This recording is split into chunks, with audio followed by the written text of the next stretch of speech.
In today's video, I'm going to teach you how to convert PDF to Excel. By the end, you'll know the simplest built-in path in Excel to pull tables from a PDF into a worksheet, without extra tools or complicated workarounds. Start by opening Excel and the workbook where you want the data to land. Head to the Data tab along the top ribbon. This is where Excel keeps its Get and Transform tools, often called Power Query.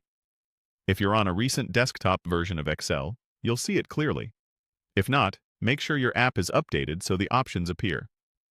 On the Data tab, select Get Data. This opens a menu that gathers all the ways Excel can bring in information. Think of it as your central hub for imports. If the button is collapsed or your window is small, it might show as a drop-down. Either way, you're looking for Get Data. From there, choose From File. This narrows the import sources down to files on your computer or cloud locations you have access to. It keeps the process focused on documents you can browse to and select.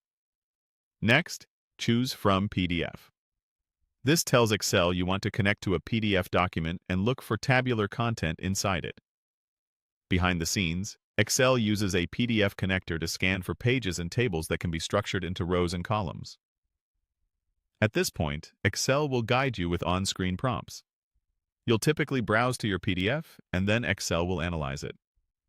Depending on how the PDF was created, you may see detected tables or page elements that can be previewed. Structured, digitally created PDFs usually import cleanly. Scanned PDFs or PDFs made from images may be less precise, since there's no underlying table structure to read. If your source is a scan, results can vary based on clarity and layout. A few tips to get the best outcome. Simpler PDFs with clear table borders and consistent headers convert more reliably. If you control the source, exporting the original report directly to PDF, as opposed to printing to PDF, often preserves structure better.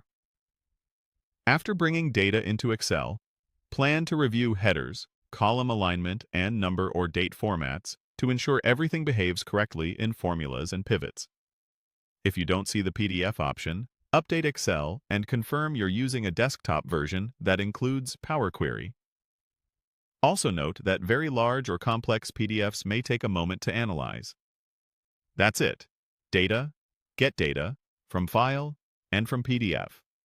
Follow the prompts, review the preview, and you're on your way to turning static PDFs into workable Excel data.